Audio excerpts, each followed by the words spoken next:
ناجي برخود جمع بريز محمود بالرسل كان جماني خوجهية نكسيل ولات النرويج كوباوايك راست راست بمريدا كون بهتر قلت بجي لسر رد كرنا أمريكي جي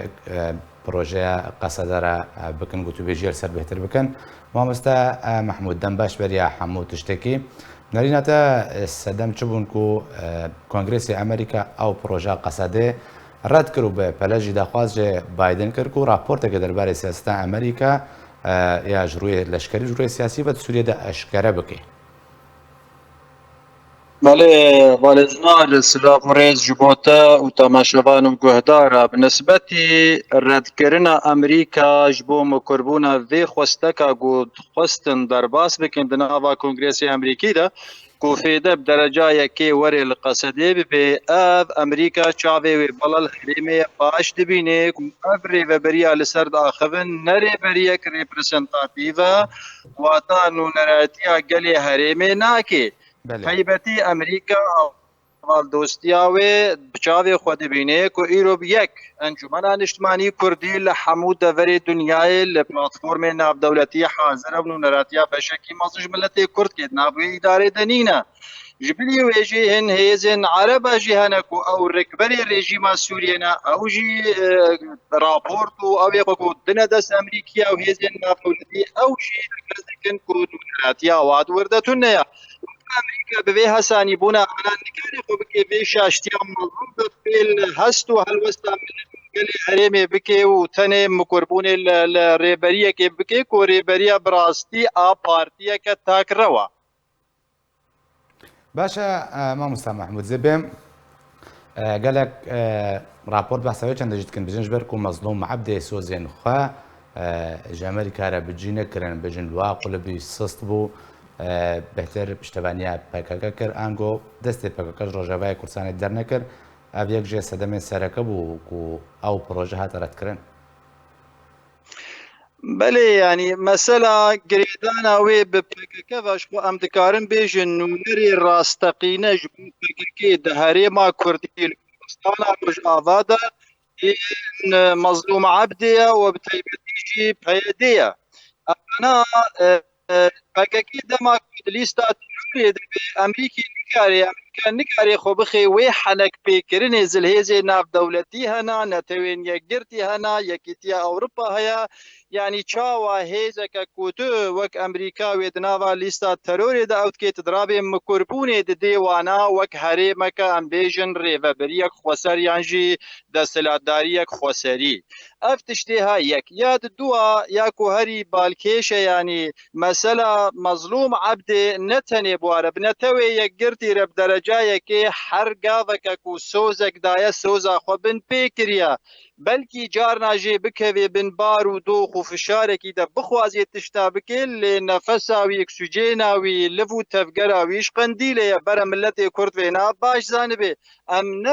امنا وكتبي النقاط كنا السكراوات الراستقينا واقع لسر عردي افا او في كاري قودكن ناك في خزمتك وكارب امريكا يعني هن كسي دي مكربون الريبريا وابين وين نوين نجي حتى بفي رنجينا باشا ما مستمع محمود يعني برسا جرين تفردا أوا يعني أمريكا جبرتش مظلوم عبده وكفرماندهاري قصدي داناس كرنو أب بروجا بوي راس بارت كو بخو كتب بيجي سرب قنديل بينو نريوانا وكو تكزدك يعني أمريكا جبردا أب سياستك وكريج برش بيرانجي هاكر تزاني ما مستازنا تشتك هيا قالك جرينجك وكرد حمو بزانن انها مثلا تيكل بندية امريكا لقال قصدي تيكل بنديك دست نيشان كريا دناف چارچي ويك دست نيشان كريا اوجي كو قصدي عببورا قصدي كاربي شر داعشي بكي يعني شر ترور الهريمي بكي او تني پیمانا سرکیه دناواده دواره لشکری دا لدواره سیاسی دا حتی ویگاوه الملت کرد نبویا خودی سرانسر وکی خودان دوزه که روال سر عرض خوی میجیوه چاوال قصده و پیده بی خودی که ایرو نل ملت کرد خودینا تنج پارتیا خو و پروگرام کی تایبت مند رکار دکن کو تورک آنینا هوله تورا نتوا دموکراتیک و اصلا بنگه هاوید ناوا سیاست جهانی بتوایی دنینه یعنی تش ندیهنا افعال زنارد او انکو نهاد وی سالاکو امتیده یعنی گری بسته که گو قصده لامریکا بشرکت که هری مظن را آمزه کریا او شرکت ناوی وینا که جون دورنار اف هات هشکره کریش علیه سایت فرنوبی و امریکی وستی فشار که لسر کنگریسی یا حکومت پشتی بکه وکیل قصده لامریکا لواشنطن رولاوید و بنده های کو ایرو ویت ناف کنگریسی کو درماز بکن رولاوی هنه کبو هات بجه کرن انتام کنگریسی و برانبری راوستها نفتش مکتبه تکزده که امریکا نتیک البندی که استراتیجی که لدی قصده بلکو البندی تاکتیکی دمکیت تنها برو دجبریا داعش باشا امام محمود دمك ودهاتا قوتنكو دو برد نابا قصدي دهنا بريك مظلوم عبدي كنت خازي بسر امريكا بيت خازي بروجا امريكي بجيكو بريدن جبهادن سر بقانديلي بها لوكا هاتا خويا كرن يعني امريكا كسب قدر امريكا سياسة نزاني بكي دماكو كونغرس بي بروجا بيك جاي ردكي بهترا شروع كرن فاتقارينكو سوزن خب جيني كرن مظلوم عبدي هر سياسة باكاكي لروجا كردستاني بجيكريا بله درسته وک متکس کر یعنی هم سوزی خوشی بجه نکرنا و هم جی باورمندیه که گشتی